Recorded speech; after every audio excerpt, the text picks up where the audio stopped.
Okay, I'm looking at this terribly, horrendously headlined news report, utterly ridiculous.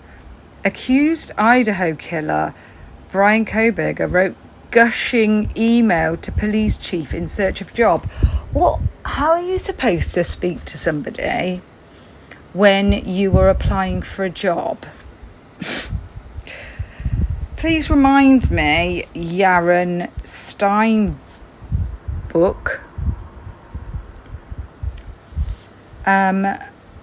how did you apply for your job at the New York Post? Because you have to show enthusiasm. In fact, it's one of the worst things for me. Not that I can't show enthusiasm. Well, to be honest, I was applying for teaching jobs and I realised I've made a terrible mistake, but I was trained and everything. So I was the reluctant candidate, and I just really I just stuck with supply teaching or substitute teaching in the end, because for a number of reasons, kept intending to get out of it, and then I did briefly reflexology, but I got a bad back. So, and it was just easier really with having my son and everything at the time. But anyway, we're not talking about me, we're talking about BRYAN KOHBERGER. Let's keep on the subject. So, this is somewhat confusing because in the PCA, according to this, I'd forgotten where I'd read it, to be honest. They allude to BRYAN KOHBERGER having applied for an internship. And so let's just read what it says here, because this is somewhat confusing. The PhD student at Washington State University penned, so at the time he wasn't a PhD student, penned the missive to Pullman Police Chief Gary Jenkins in hopes of landing a 3-year research assistant gig in public safety in early 2022. So I think he emailed it. Or did he write? He said that it says penned, but then they show you an email. But I think they're talking about it was sent in early 2022. But I think the research assistant gig might actually be the PhD course. So if I read on, you'll see what I mean.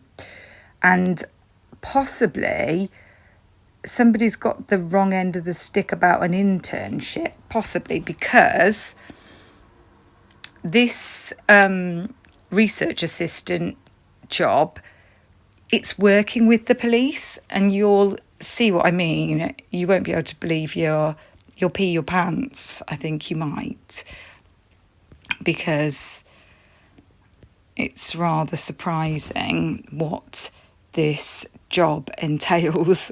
Honestly, you're not going to believe it. It was a great pleasure to meet with you today and share my thoughts and excitement regarding the research assistantship for public safety. Is that too gushy? Some people go, well, I don't know. I never know how gushy to be. I think he did well, because I don't think he's the most expressive of people, but he realises that is necessary in the situation, and therefore, and he probably is excited about it. I'd be more excited about this, especially when you see what it is. Honestly, you will pee your pants. KOHBERGER reportedly wrote shortly after they met on April the 12th. Now, before I was hearing it being March that he was there. Now it's saying April. I can't remember where March came from. Was that the PCA? I look forward to hearing from you. Best regards, Brian. Don't think there's anything wrong with that. God, honestly, I just can't believe it. This smear campaign, it's bizarre. It really is bizarre. Jenkins reportedly replied, "Great to meet you." What? How do they mean reportedly? Well, either you've seen this or you haven't. What do you mean reportedly? Great to meet and talk to you as well. The graduate research assistant position was offered by WSU, where Kohberger was pursuing a doctorate in criminology. I think it might have been the doctorate, and you will see why in a minute. The purpose of these positions... I think I need to take some more painkillers. My tongue's hurting. If you haven't watched my other video, you won't know about my tongue yet. So, sore tongue syndrome, possibly anemia. It's very irritating. And if I sound like I've got something in my mouth, it's actually my big fat tongue. The purpose of these positions is to support each agency through data management and analysis, and to position them for success when they seek external funding, according to a job description posted by the university. Inside Edition reported. Don't trust Inside Edition. I've read things that they've got wrong. It was unclear if Kohberger was offered the position with the Pullman police force. I don't think it was quite exactly with the Pullman police force, and I will show you for why. You'll understand, all will become clear. And Pullman didn't respond to Inside Edition's nosy questions. It also was unclear if the research position was the same as the one referenced in Kohberger's probable cause affidavit, which claims he wrote an essay when he applied for an internship with the Pullman Police Department.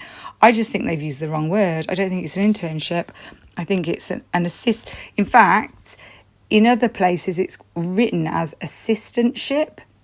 It says assistant here. And I've seen it written that they changed it to assistantship now, I think.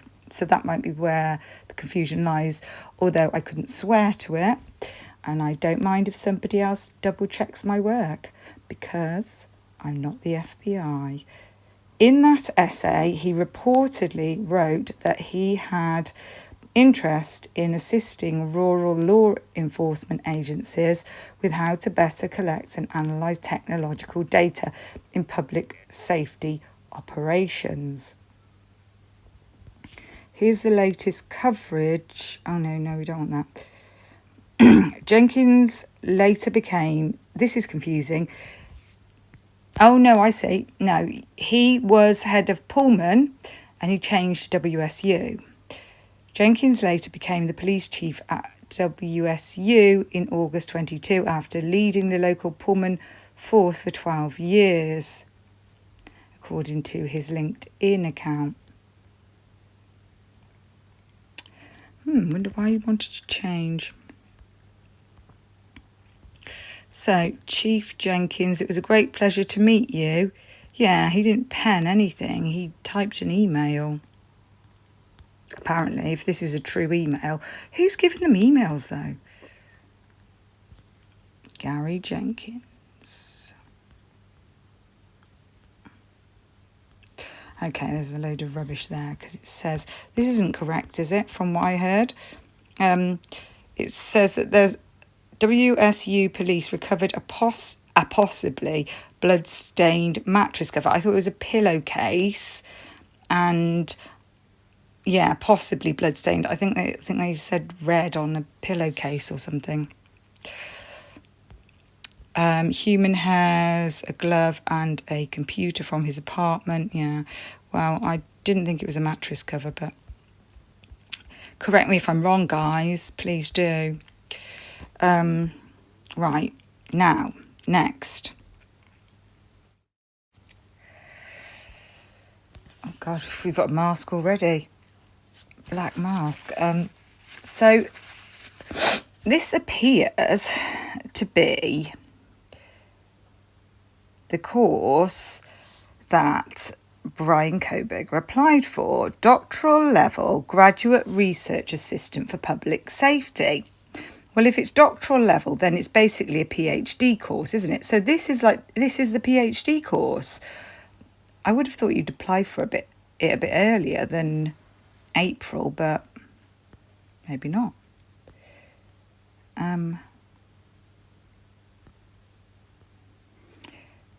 So I've got another video where you'll see David making in a moment, and there he is, and he's going to talk and explain what it is that happens on this course and what they're working towards a project, and it might explain some of it in here as well, but we'll see. So doctoral level graduate research assistantship, see, like I think they've just got internship and assistantship conflated. For public safety, research shows that suburban and rural crime justice agencies are under-researched, staffed and resourced. These agencies have considerable data that is underused. Interesting where they're going to get this data from. Because of issues in staffing, expertise and time. In response, the Department of Criminal Justice and Criminology, working with local public safety agencies, created 2 3-year graduate research assistantships with the City of Pullman and the City of Pasco. Now, I think he does mention working with 5, at some point, I'm sure he mentions working with 5 different, now I don't know if he says police forces or if he says 5 different agencies. So I'm not sure if it's in the first interview, but there's it's all one interview, but there's a few clips that I've got, and I will put the full interview in for you too, if you want to look at the whole thing. But Pasco's in Washington as well as Pullman. The unique programme is a collaboration between the Department of Criminal Justice and Criminology, the Graduate School and the cities of Pullman and Pasco. Have I just read that? The purpose of these positions is to support each agency through data management and analysis and to position them for success when they seek external funding. You're going to be very intrigued as to how they do this. The graduate research assistants work independently under the supervision of the Complex Social Interactions Laboratory Director. Each GRA, Graduate Research Assistant, coordinates activities with their respective police department, either Pullman or Pasco, and other stakeholders, including database design, management and analysis of agency data. Now, it has occurred to me, this is interesting, that, but I don't know who they use. Hold on, I've got to find it. Look how much stuff I've been looking at. I think I've gone too far. I always go too far. Just bear with. I can't concentrate very well when I'm under pressure. I'll just crumble. Oh, Mother Hubbard.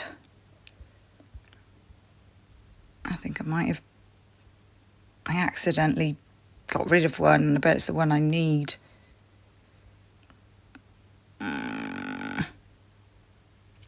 No, this is it.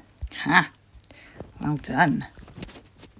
So, extreme networks, right? Now, I don't know whether WSU or anyone else local to Moscow uses, I don't know why it's so weirdly going over to the left side, uses this company, but they do. I'm assuming what it basically is a Wi-Fi service. Is that right? I'm trying to figure out what it is, but I think it's other stuff as well. And it seems to be, well, I'll read on.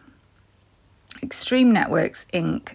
State of Texas Department of Information Resources contract for data storage. Extreme Networks delivers software-driven networking solutions for state and local government. So do you think that would include the police? That are hyper-reliable and easily managed to improve responsiveness to the needs of your citizens. We automate, manage, control and secure your government networks so agencies can leverage IT to meet their critical missions. I mean, government networks. I would have thought the police would be a government network. But this is in Texas, and that was why I was interested in it. But I was just wondering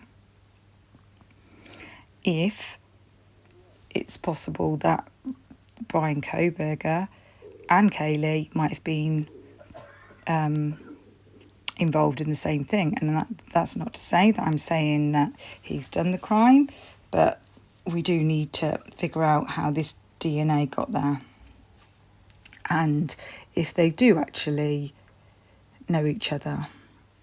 And it may be that he's involved. It may be that it got there through transfer, which is highly possible considering what a small amount it is. The thing that makes it more dubious is the fact that it's, I believe, so in the crevice of the button, which could imply that it'd been there for a longer time. And that maybe it was cleaned, but the crevice, it's a lovely word, isn't it, crevice wasn't cleaned properly. Always clean your crevice. That is the moral of that story. Right. So where are we? So I don't know about that. That's just pure speculation.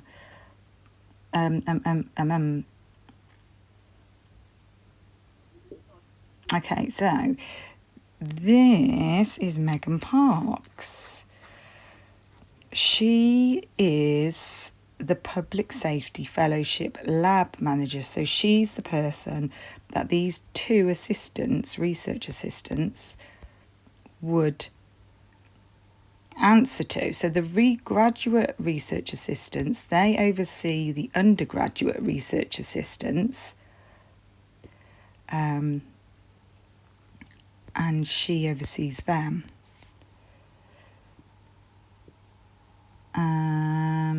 Okay, let me just see, where should we go from? I don't want to read all of this, I don't think. The direct work conducted allowed me to communicate with practitioners across different fields in criminal justice, and it has allowed me to contribute to efforts producing positive changes in the field and within the Pullman Police Department. I was able to shadow an evaluation consultant as the city considered the development of a municipal court. Through this process, I learned how to conduct a thorough evaluation and even more about the importance of incorporating qualitative elements in my research. I have been fortunate to aid the Pullman Police Department in other projects, including an evaluation of the suitability of red light camera systems, a research brief on best practices in response to domestic violence, and the development of a police contact survey in collaboration with the Police Advisory Committee.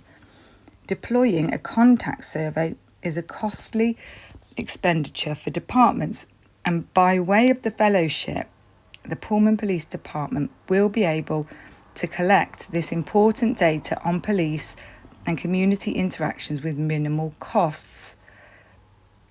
That is the cost of printing new business cards. Okay, she's been the manager of the Complex Social Interactions Lab for the last 3 years.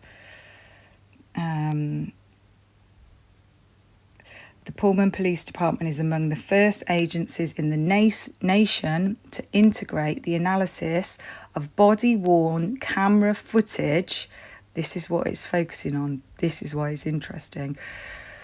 Of body-worn camera footage,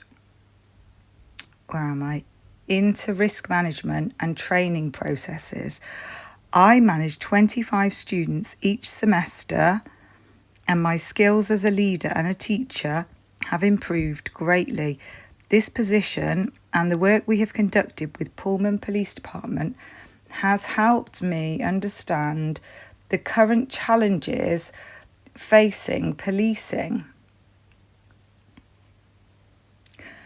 Most importantly, and a benefit that only a fellowship of this sort can offer, is that I have learned about the experiences of officers and how research findings can be effectively. What if, whether it's BRYAN KOHBERGER or it's somebody else, maybe somebody else working in his department, I don't know. I'm not going to speculate on who it is. But what if the target of the stalking was actually Xana's sister? And then targeted family in revenge, or maybe thought that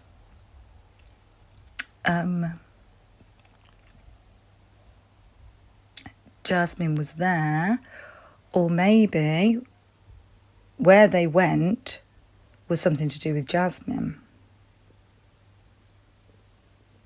They could have got lured somewhere. I'm speculating. I'm going to stop. Recently, through assisting with the writing of COP's office, I learned about the grant application process. My gained experience in grant writing and evaluation while working closely with the Pullman Police Department is the type of work many PhD students strongly want, though are seldom able to acquire in their years of study. The fellowship position has allowed for a beneficial research agency relationship to form between myself, Dr. Makin, and the Pullman Police Department. This type of partnership is invaluable as it has allowed the opportunity to address the disconnect that we often see between academia and practitioners. Often this is not something graduate students are able to experience and learn until they are working in the field. Frequently and prominently, as of late, this is interesting, there is a concern among police that researchers, so it must be just their department she's talking about, because they're one of the only agencies doing this, that researchers may seek out opportunities to portray the law enforcement profession in a negative light. I'll read that again. Frequently and prominently, as of late, there is a concern among police that researchers may seek out opportunities to portray law enforcement profession in a negative light. So it would appear, and I'm not surprised at all, that there might be some resentment at that. Basically, you're going to hear David Macon explain this, but basically they're analysing their body-worn camera footage. These people are the undergraduates, the 2 graduates, and the fellowship lady here. They're all, and David Macon, they're all analysing what the police officers are doing, and you can imagine them being a bit touchy about it. And it's supposed to feed back in to them to improve their practice. But can you imagine how they would take that?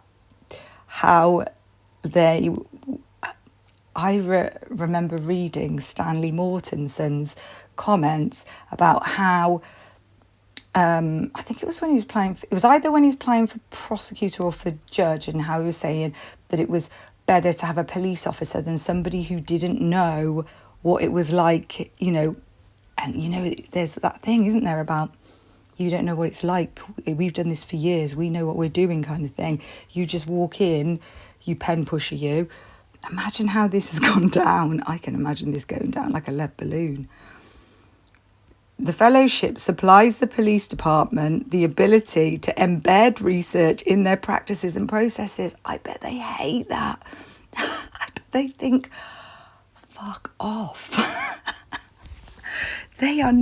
I can't imagine them wanting to take it on. Somebody telling them who hasn't done their job. I mean, it doesn't take a rocket scientist half the time to figure it out. And it's also, there's lots of things that they're looking into with it, like things that affect sort of negative outcomes when people overreact and stuff like that. And they look at all the different things, but there's only so much they can change because they're short-staffed, and certain members that, well, you'll hear, I'm not going to spoil it. This is a benefit not only for the research fellow, but it aligns with Pullman Police Department's vision to be a leading agency in the law enforcement profession. A desire to incorporate research into their processes is what makes Pullman Police Department the effective, progressive and respectable department that it is. The Research for Public Safety Fellowship only aids in furthering this vision. Can you imagine Moscow Police taking this on? All the while providing the most beneficial and practical experience a criminal justice PhD student could ask for.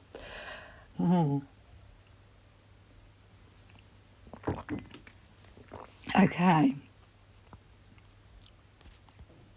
So there's 2 people, and we don't know who they are, who would have been the graduate, what are they called? The graduate assistant, research assistants. We don't know if one of them is BRYAN KOHBERGER, but it does seem graduate research assistant. Is that a PhD course? I'm a bit confused. Or is it part of it? It seems to be what he wanted to do according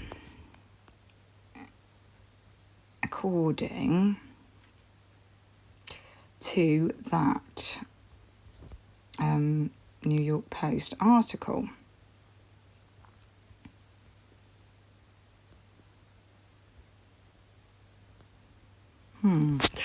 Anyway, right, what else did I want to show you? Is there anything else before?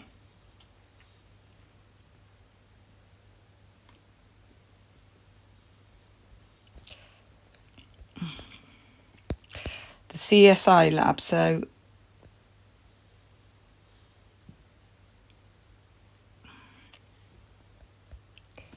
here we go. So this is what it's all about. Police footage analysis done right so you can improve your department. Just gonna, oh dear. The CSI lab knows it can be difficult to utilise body camera footage to better your agency. We'll make this a simple process for you because the lab can use software to analyse police footage, give results and guidance to better police departments. I mean, you do have to look at this. If BRYAN KOHBERGER was this incel stalker, this would be the perfect job. Well, but the thing is, I just don't see somebody making all the effort. You could just carry on being a security guard or something. You could, or just apply for the police. Like, I don't know why you would go this route, really, when this seems like you actually do want to make a career of it. It is something you are genuinely interested in. So it could just explain how DNA ended up there because of him working with police officers. It might not be that it means that he did anything, because it would seem that the camera footage that they're looking at is not from Moscow as far as we know, the body cam footage, but that's as far as I know. And maybe they'd never put it on this website now anyway, if it was. Give results and guidance to better police departments, validate police reports. Like, I don't need your validation. Improve officer decision making. Oh, they would love that. Work with companies to research police community interactions. Give WSU students hands-on experience in complex social interactions. So all of those students, though, will have all 25 of them, will have all been looking at this footage. It won't just have been him. All 25 of them, and the 2 graduate students, and David Macon, and I can't remember the fellowship person's name. The fellowship, Megan Parks. Megan. Do you know, it's probably nothing, and it probably was a slip of the tongue. But there's one of the body cam, you know, they asked for Megan Mogan, but somebody actually did say something about Megan before that, and that's where they got, I thought they just misspoke, right? But before that, somebody referred, I think it was a girl, referred to a Megan. I'll have to come back to it and show you. There's loads of Megans. It's probably absolutely nothing to do with it.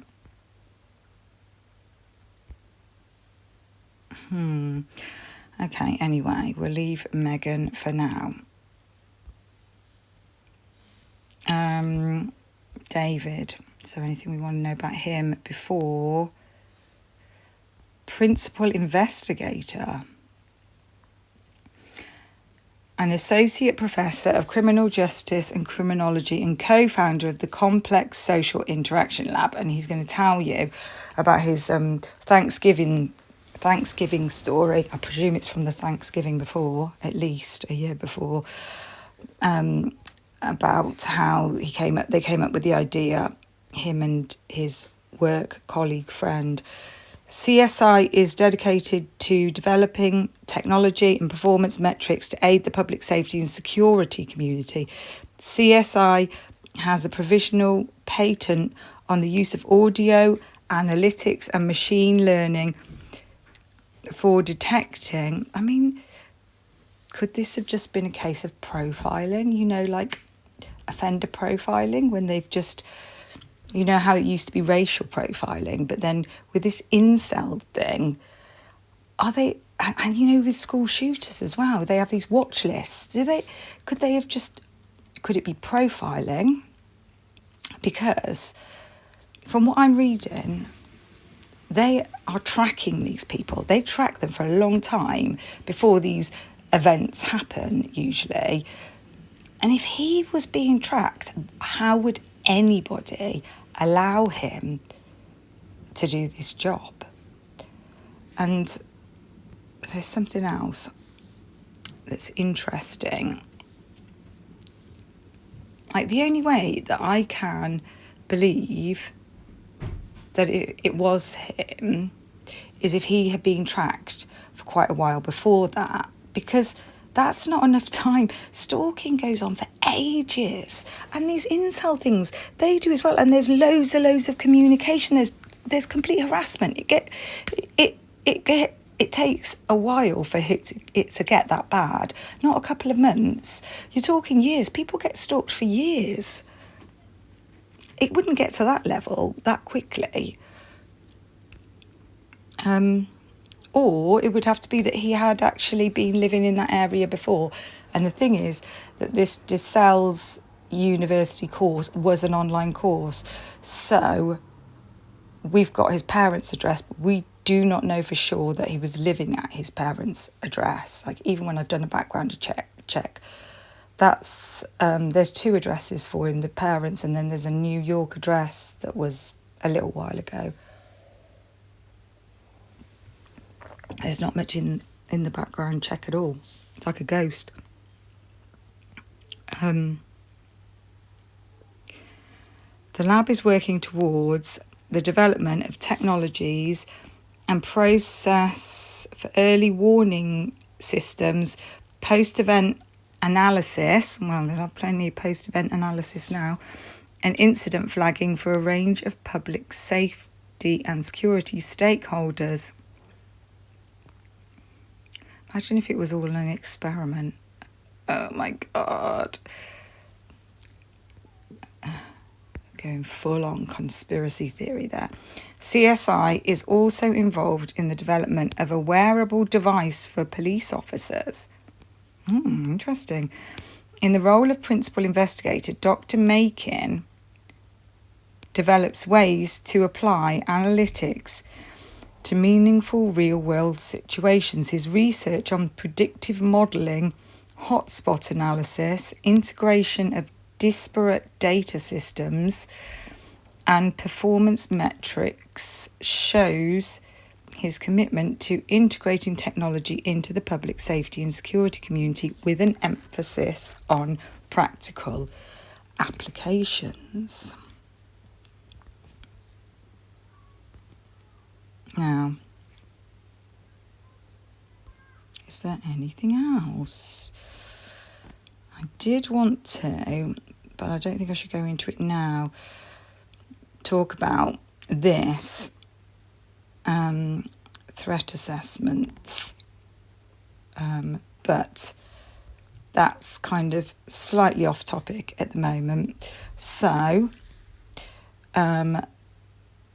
what I think I can't really, well, I could tack that video onto the end of here. Shall I do that? Maybe I should. I'll tack it onto the end of here, and I'll put it out separately as well, so you can, yeah, okay, right. So David Makin coming up. What I was reading.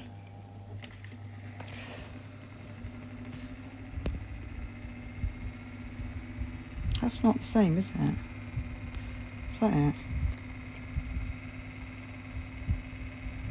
It's not, is it?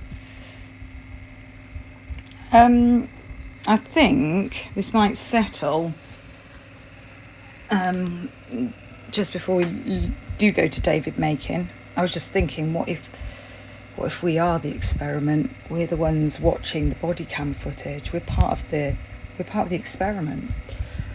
It's all one big experiment. Yeah, so doctoral level graduate research assistantship for public safety.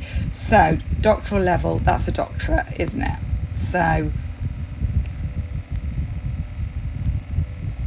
from abstract to concrete and from basic to applied, these two fundamental concepts informed the development of an innovative proposal to integrate research, teaching and service into graduate student education and training, emerging as a proposal within the Provost's Leadership Academy. David Makin, Associate Professor, proposed the creation of a public safety assistantship to embed doctoral level students into police departments for learning how to conduct research, translate research and assist agencies in data-driven initiatives. With the support of the WSU Graduate School, College of Arts and Sciences. That's kind of interesting because Kaylee's course was, I'm just trying to, figure out how and if there is any connection. Kaylee's course is the College of Letters, Arts and Sciences, even though they put that it was general studies in one article that I saw, but on the Idaho website on the 14th, they've got an article about the murders on the 14th. It's still on their website now, and it says that she was studying in the because I definitely remember it because I've never heard of the College of Letters, the College of Arts, Science and Letters, and I thought art and science together was a bit strange as well.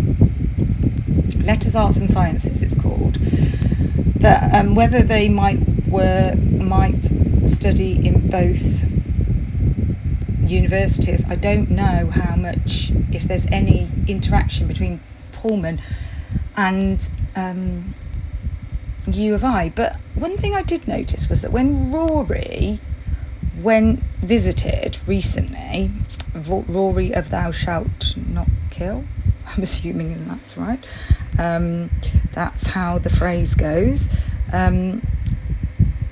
It looked so familiar. It looked like where the video that I uploaded of the two students who were interviewing people.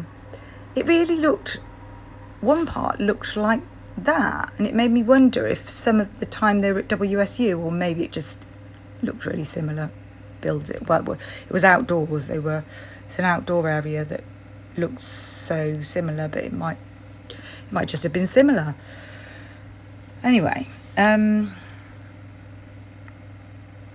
okay, so as you can see, it does look like this course Makin proposed a pilot program to the Pullman Police Department. At the core of the proposal was leveraging data to make informed decisions by embedding a doctoral student into the data of the agency. PPD could be more responsive to funding opportunities. PPD recently received a COPS grant to support employee health and wellness. It could also be better positioned to implement evidence-based practices, and most important, could have resources in both the research fellow and Makin to explore opportunities for improvements. In 2019, Megan Parks was the inaugural recipient of the Research for Public Safety Assistantship. Megan's 3-year reflection is below. We won't go through that. No offence to Megan, but I expect you would prefer to watch the interview. I'm just going to quickly whiz through this last bit. Over the next 3 years, Megan became embedded in PPD to analyse agency data, develop protocols for new data collection processes, identify relevant funding opportunities, write grant proposals, and provide supervision and guidance to undergraduate researcher assistants working in the CSI lab. During each milestone review, the assistantship was meeting or exceeding expectations. In fact, the program received an international award for innovation. So you can see why Kohberger might have been attracted to come here specifically, because that's what I've been wondering about. And I can see if this would be something I can imagine that he'd want to do, given what he said about what he's interested in. With the success of the first programme, Making proposed extending the programme into a second 3-year. I mean, the other possibility, and I hate to say it, but you are going to see videos of me talking about the exponential growth of extremism, which I don't think the mainstream media, and I don't keep up with it very well, but I don't think it's making the American public very aware of what is actually going on, and that some of these crimes, people don't realise that they're actually hate crimes. And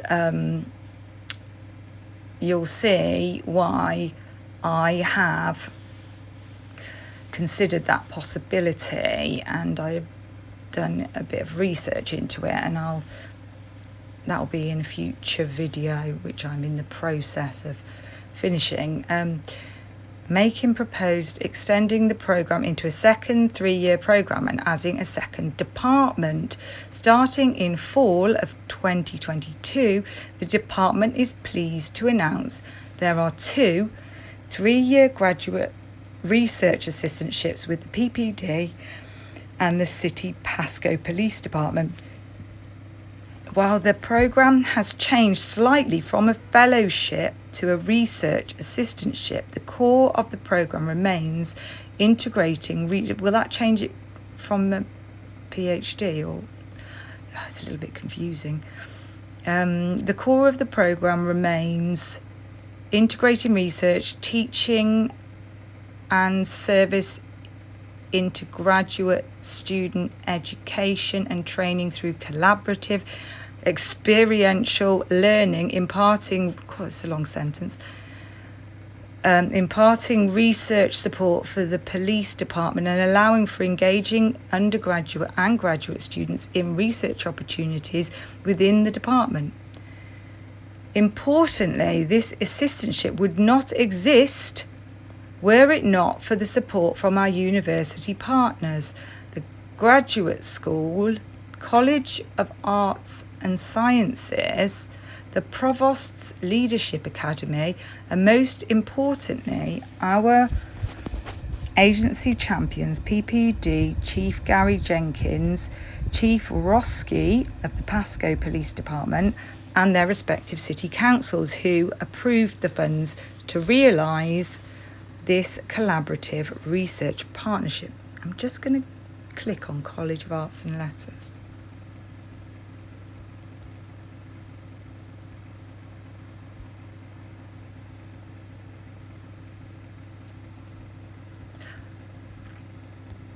I think this is just all at WSU, so I don't...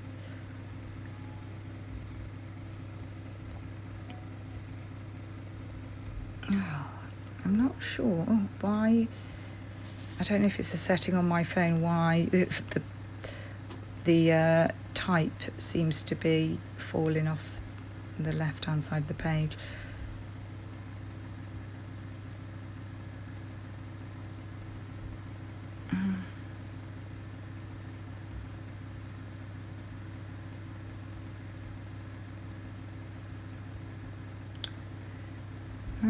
I don't know.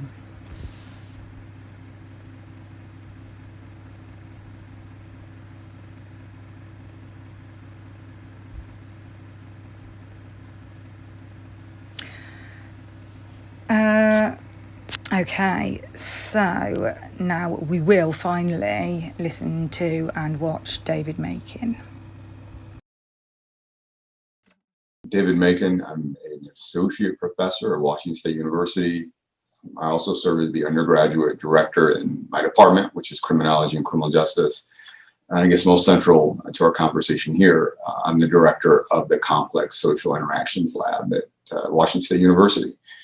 So by and large, and I certainly will talk a little bit more about this, the purpose of the lab is really to help police departments make sense, what we would consider to kind of operationalize their footage, right? So you figure most departments amass just tremendous repositories of footage, and they don't do anything with it. They don't review it. Very rarely is it used for evidentiary purposes. And, in a criminal complaint or criminal case, it just kind of sits there, and then eventually it's deleted because it no longer needs to be retained. We kind of call it falls off the water cliff, right? A waterfall. It just disappears. And what we realize is if we could help agencies think about this data, we're not this footage as data, not just footage, right? Not just something that you watch and you review, maybe if someone complains, but really think about how can you integrate this into your workflow, right? Your supervisory workflow when you're training officers, really to make it data. And, I guess it's an interesting kind of, I don't know, it's a story to kind of go with this. It emerged around Thanksgiving was the idea for this. I know, a weird thing, it's, Thanksgiving, you got the turkey in, you're doing all your thing, you're waiting. And my research partner, one of my best friends, Dr. Dale Willits, is also in the department. We're just kind of complaining about, rather, I was complaining that, there's all this training that police, are required, and, it feels like everyone's trying to sell them training. We'll train you on this, and we've got this new training over here. And yet when you ask, what's the efficacy or the effectiveness of that training? Does it change how an officer approaches interactions? We don't have a lot of evidence around that. And when you think about, in some larger departments, they might spend $1 million, $2 million to buy kind of a bucket of training. And you go, does it actually work? And we started just talking more about this idea. And I said, I've got a bunch of agencies that I've worked with over the years that would be interested in working. I like really put in the arduous task of saying, we're going to make something of this footage. We're gonna make it data, and we're gonna use it. And he just said, why don't you just do it? Right? Like, why don't we do it? Why don't we just create this thing? And WSU had what was called the grand challenges, right? This idea that, we can solve big issues, right? Like, and these are really lofty, right? Like inequity, right? Like, how do you solve inequity, right? Climate change, nuclear, like they're like really big, these grand, if you're gonna go big, right? Grand challenges. And we said we could do it. And we were one of the few faculty to win one of these awards, and essentially it funded the creation of the lab. Started working with industry partners. And the next thing we know, we had a full lab. Next thing we knew, fast forward, I think we're maybe 4 or 5 years now, we've had the lab. We have 6 police departments that we work with.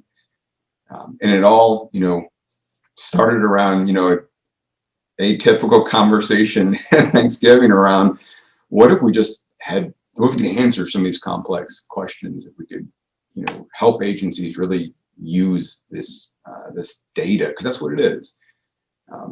So that little nudge was all it took. So I tell people, you can solve a lot of problems just bringing them up at Thanksgiving. Awesome. I feel like the tryptophan and the turkey is definitely good for putting you to sleep, but also driving a little bit of those extra brain waves. So it's those neurons firing the right way. You're talking a little bit about work, but you're not trying to, right? Like, you've got people staring at you. It's when you get the best ideas, for sure.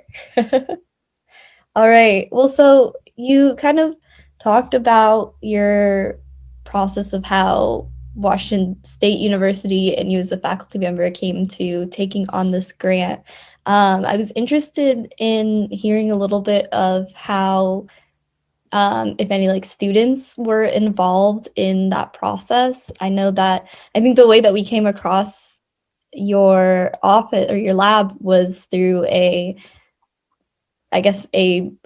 think it was a Washington State news source written by students talking about how folks really wanted to see a partnership between students and Wazoo regarding policing and what data they can provide to change the relationship on campus. And so I was wondering if there was a connection between your work or a connection between any of that student advocacy. Absolutely. I'm first and foremost, the lab, is really dependent on students working with us. I mean, so as of right now, work with about 130 undergraduate research assistants. It really is about, helping students, learn how to think scientifically, right? So really approaches as a research data, right? So it's not just we're observing, we're essentially coding data. We're thinking about it objectively, right? It's not how well do you think, an officer did, right? It's really about objectively, what did the officer do or not do in this interaction? And so what we tend to see in the lab is, pre-COVID, we generally had about 20 to 25 students that would be working in the lab, right? And so they take credit and we teach them the process, again, how to think about this as data. And we tend to see a split focus. We tend to see, students that, very diverse, right? So we have, of course, criminology and criminal justice students who are always interested in this. We have psych students. We've had engineering students, right? Like we get a really diverse set of students that, really their goal is really, graduate school, right? And so you get 120 hours of lab time, which is great, right? So you have students that are struggling to meet their lab hours for grad applications. It's like, you come work in the lab, you're going to get 120 hours if you do a 3-credit course. The other side is really, these are future police officers, and what they are so passionate about policing, but they also want to really learn, right? Like this is an opportunity for them to, certainly learn the research side. But you think about how many hours they're going to watch footage. There's a lot of ride-alongs, right? Like you think of how many ride-alongs can you really coordinate. It's like, you know what, come on down. And, you can get like 120 hours of ride-alongs, right? Where, you get to watch officers in a variety of situations. And, we have, different projects that are ongoing and they fluctuate, semester to semester. Always kind of comes back to use of force. We've been building a very large use of force data set. But really, again, it's involving those undergraduate students because they're the coders, right? Like we sit through and we really thought about how to build out this, this new instrument because no one had ever really there isn't one, right? There's no real validated instrument for, how do you objectively think about police interactions and break it down so you can control, everything everything that occurs, when it occurs. We had to develop a new methodology that we actually published, which was not just thinking about it as did it occur. It was really about thinking about when did it occur, how long did it occur, and what it does is it gives you a complete timeline of interaction. And so while we're developing a new methodology, we published it, and we've got other people now that are using it when they think about these data. We have this great code book, right, that we built with our research partners and our departments. But all of this really depends on students, right? They really are part and parcel of this research, right? Like it's not our ideas. Yeah, they're there. But it's without having those undergraduate students and graduate students that work with these data that push back a little bit and go, why don't you collect this? And it's like, well, because that's a perceptions question, right? Like that's interesting, right? But it's not what we need for this data, right? Like how well you think they handled that is interesting. And we want you to give us that information, but it has to go here, right? So we actually have a note process that we use where students can put in there how well, we look at that data because then we have a really interesting measure, which we can go, how did, these coders, so we have inter-rater reliability. So you have, multiple coders all watching the same video independently and you compare everything to see, how consistent they are or kind of aligned they are. Just to save time so that I can get this out to you as soon as possible, these are already uploaded, the interviews with David making, and they are numbered, but as you might expect from me, they are jumbled. So you can see there's 2 of 5, 3 of 5, 4 of 5, 5 of 5, and the one that you're watching at the moment is 1 of 5. So I will try and put them into the comments. If I forget, they're right here. They're right here in the library. Okay, so that's all. Yes, like and subscribe. Oh, cringe. It makes me cringe saying that. I don't know why. And I won't dwell on it. Okay, I will speak to you all soon.